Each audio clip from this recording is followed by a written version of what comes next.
አደዛው አንተ ሰማኝም እንዴ ላታረን ምለፈልኩ አስተነብጠኝ ዋሊያንም ስለሚወዱት ነው ቢራ ይለጥፉት ኛላንም እንደዛው ሲጋራ ላይ ዋናው ቁም ነገር ጨላዳ ዝንጀሮ የት ገባት ነው አንተ ጨላዳ አሰማኝም እንደዚህ አትጋ አለ ስለ ጨላዳ ምን አገባኝ መማሩ ማትና ፊዚክስ ስለ ጨላዳ ማለት ነው መሰለኝ ምሳ ደርሶ ጠይቅስ አረ ምሳ ደርሰናል አንተ ምንድነው የራመጃት በቻችን እንዲመሰሩ ነው አባዬ ነገሩ ምንድነው አረ ፋዘር ሰላም ምንድነው እዚህ ሲመጣ አመዳው ነበር በሳምንት የተቀጠሉ 3 ቀን ምትመጣው 7 ቀን ሰንበትም አይቀር አንተ ተከብረኝ ወፈርኩ እኮ ተስማማ ጭራሽ ጨላዳ የጨላዳ ልጅ ይለኛል ምንድነው አረ ጋሻልኩ አንተ ምንድነው የምትለው አንተ አረ በእናትህ አትምጣ ድሮም እኮ የተማረ ሰው እኮ አይከበርም እዚህ አንተ ጉማሬ አሳልፈኝ እኔ ማይሰማው ሰውዬ አርባው ነው በየቀኑ እየመጣው አልሰማሁም ማለት አይከብድም ካልሰማው አሪማ ጥንቱ ይረፍ እኔም እዚህ ጋር ደረሰ ይሄ ፎቶ ለሸማቾች ኩፖን አውጡ ተብለን አብረን የተነሳነው ፎቶ ስኳር የለም ሲሉት እኮ ነው ስኳሩ ተነስቶ እዛው ድፍት ያለ የኔ አባት አሁን ተነስተህ ባያት ሀገሪቷን ስኳር በስኳር ሆናለች አረ ቁጫጩ ላወሮታል ቁጫጭ እያራገፍን ነው የምንሄደው ይሄ ለኔ አድርገው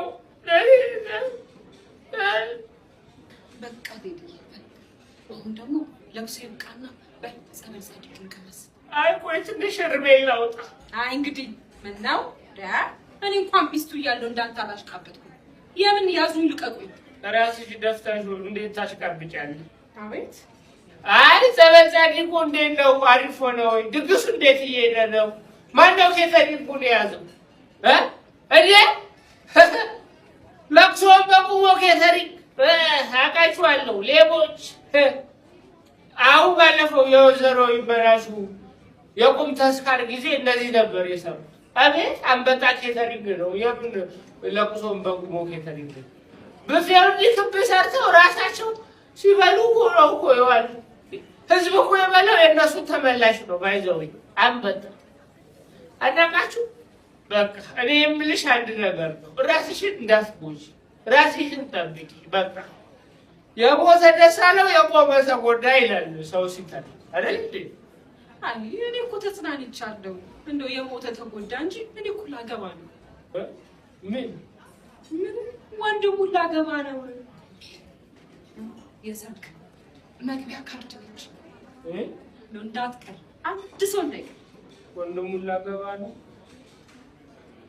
ዘር ጨፍጫፋ ነው እንዲያሽ አረኒ ክብር ለሲሆን እኔ እንደሆነ ተጽናንቻለሁ እሱ ሞተ ብዬ እኔ 11ኛ ልጄን ሳልወልድ ቆሜ ልቀር ነው እንዴ ምነው የሞተ ተጎዳ ባይዘውያችን ላይ አሁን ነው ያልሰማው ወደፊትም መስማት አልፈልግም ፍትህ ለዚህ ቤተሰብ ይኸውልህ ሱፐርማን የሚለው ፊልም ግን በጣም ነው የተመቸኝ። ኧረ ዝም በል እኔ ምንም ነገር የለኝም። ምንድነው አንተ ጎረቤት ጮህ ሰምቼ ሂጅ ማዳን አለብኝ። አለበዛ ህይወትን ማመሰቃቀል ምንድነው እገላለሁ እንዴ?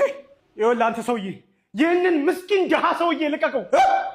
እኔ ነው የታወቀኝ ነው አንተ ድሃ የምትለኝ መናጥ ብቻ ልቀቀው። ይኸውልህ ሰውዬ አጉል ጀግና ያጫውት ቀጥ ብለው ውጣው። አልወጣም። ውስጤ ያለው ወኔ ምን ያህል እንደሆነ አላወቅከውም።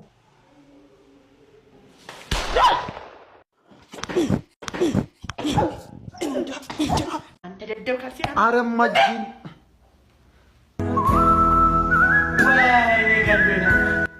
አረ እንደዛ አይደለምማ አረ እንደዛ አይደለም አነሰብ ጫማ ነኔ ጫማ እንደምታስቢው እኮ አይደለም ገለህ ነበርኩ ፈጣሪ ባይኖር መድኃኒዓለም ባንተ ታምር ተረፍኩ አባቴን ጣድ ጫማ ላይ እንደዚህ ጫማ ላይ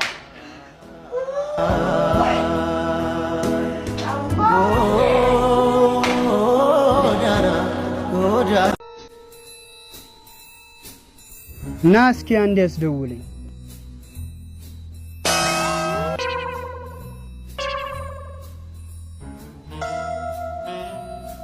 ደውላ እሺ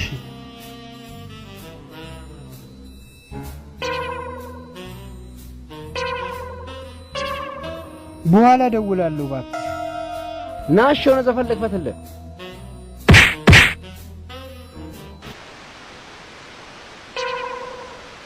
በጣም የምወደው ዘፈን ነው። አባብዬ አባብዬ እስጢፎ ነው። አዎ ክሊፑን ላሳይሽ።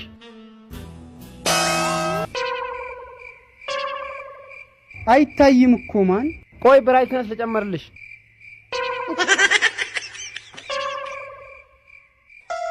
አሪፍ ዘፈን ነው። ተደወለብሽ። ሄሎ ይሄው ጫማ ሳላረግ ትምህርት ቤት ስመላለስ ተማሪዎቹ ሃይኮፒው አበበ በቅ ይላሉ። አይዞህ ወንድሜ ጫማ የለኝም ብላ አትዘን እግርም የሌለው አለ። ይሄ እባክህ እዚህ ምን የሽንት ቤት ጥቅስ እየሰበሰብከ ዝም ባረከን እንዴ? እኛ እኮ ተመስገን አለለሱ እኮ ዋናው ችግራችን እኛ ቤተሰቦቻችን እንደተመቸን አድርገው የሚያዩን ነገር ነው። እውነት ነው። ይሄ እውነት ነው። ሰው እንዴት ቆይ ፈንዲሻ ምሳቃ ይቆጠርለታል? ቆይ እኔ ግራ የሚገባኝ እንዴ አይምሮ እኮ አሁን እኔ ስታክ የሚያደርገው እኮ በቃ ፈንዲሻ ውስጥ እየለዘዘ እኮ። እንደሱማ ከሆነ ይሆን ያለው አይደል እንዴው ቧንቧ በተጠጋው ቁጥር ውሃው እኮ ይቆጥራል እየተባልኩኝ ነው። ክረምትን ነው የምጠብቀው ሻወር ለመውሰድ በለው ህይወት። ይሄ ልጅ እኮ በቃ እኮ ማዳበሪያ መጠቀም ነው የቀረው እንጂ እኮ ክረምት ውሃ እየጠበቀ በቃ እርሻ ሆኗል እኮ ልጅ። እኔማ ለምን ወንዝ አትሄድም ልለው ነበረ፣ ግን በዚህ አያያዙ ያው ወንዙን ነው የሚያቆሽሸው። ስነ ስርዓት ይኸውላችሁ፣ አጋጣሚ ያገኘው ብላችሁ አትሳደቡ። ምን ህይወት በየቀኑ አንዴ ስትሰድብ የምትውለው ምን እኛ ጋር ሲደርስ ወይኔ ዛሬ ለካ ሐሙስ ነው። ወይኔ ለካ እራት እንዘላለን ዛሬ። ጭራሽ እራትም ትበላላችሁ ማለት ነው። ኧረ ምቾት እንዴ ሰዎች፣ እኔ ብቻ ነው እየተሰማኝ ያለው ወይስ እናንተ የሚሰማችኋል? አዎ አንተ ዝናብ ሊዘንብ ነው። በቃ ሂድ፣ በቃ ቶሎ ታጠብ። ተመስገን። አሁኑኑ ሻወር ወስጄ እመጣለሁ። በቃ አሁኑኑ እመጣለሁ። ጠብቁኝ። ሂድ ቶሎ በል፣ ዝናቡ እንዳባራብህ። እንዴ አንተ ልጅ ምስኪን ነው ማለት ነው። ቶሎ ነው ጸሎቱ የሚሰማኝ። ባክየው ምን አለ በለኝ ማለት ነው። አሁኑን ይመለሳል። ምን አለ በለኝ። እንዴ አንተ እውነትን ነው። ያው ተመለሰ። እንዴ ምን ሆነ ነው? ለምን ተመለሰ? ለካ የሳሙናና የመታሻ ብር የለኝም። ኧረ በስመ አብ። ኧረ ወይኔ ደህውነት። ኧረ ወይኔ ነግሬ ነበር እኮ ብንሄድ ይሻላል። ዛሬ ሚያዝያ 23 ቀን በዋለው ችሎት አንተ ጥፋተኛ ሆነ ተገኝተሃል። ስለሆነም ፍርድ ቤቱ ግራ ቀኝ ሳይ የ500 ዓመት ጽኑ እስራት በጨለማ ቤት፣ ሲቀጥልም ለ1300 ዓመታት ያለምንም አመክሮ ትማቅቃለህ።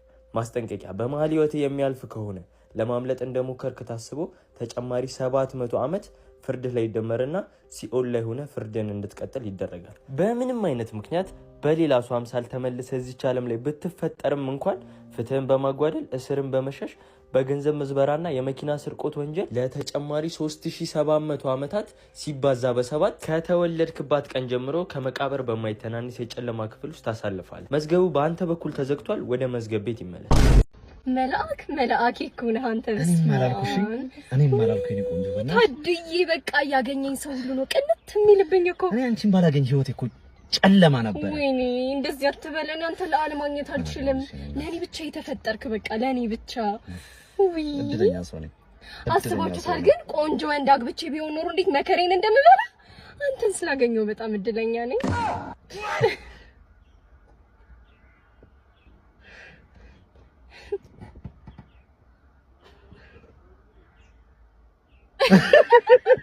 አረ በፈጠረሽ አንቺ ቃላችን በዚህ መንገድ አምጪብና ምን አስቀይም ያለው እኔ እስኪ ምን አስቀየምኩ? ወይ በሞትኩት ምንድነው እርሶ ደግሞ እንደው እኔ ምን አስቀየምኩ ነገር አለ? ውሃ ከልክዬ አውቃለሁ። ውሃ ከለከልኩ። አባይ የኛ ነው፣ ተከዜ የኛ ነው፣ አዋሽ የኛ ነው፣ ቡልቡላ የኛ ነው። ምን ነው ልብስህን እንኳን ብትታጠብ ጋረት እግርህን ታጥበህ ታውቃለህ? ካልታጠብከው አስቆርጠው በቃ። ሰላም ነው አለቃ? እሺ ሰላም ነው። እንዴት ነህ? አለን። አንድ መጽሐፍ እኮ ጽፌ። እሺ በቀላሉ ሀብታም የመሆኛ 10 መንገዶች ይላል። አንተ ነው የጻፍከው? አዎ። እሺ እና ላሳትማት ብዬ ትንሽ ገንዘብ ጎደለችኝ። ታግዘኛለህ አለቃ? አግዛለሁ እንጂ በሚገባ። እንዴ እቺ መጽሐፍ አንብባት እስቲ፣ ያግዛል። ለዚህ ነው ህይወትን የማላምናት። ለዚህ ነው መኖር የሰው ስም ብቻ ነው የምለው።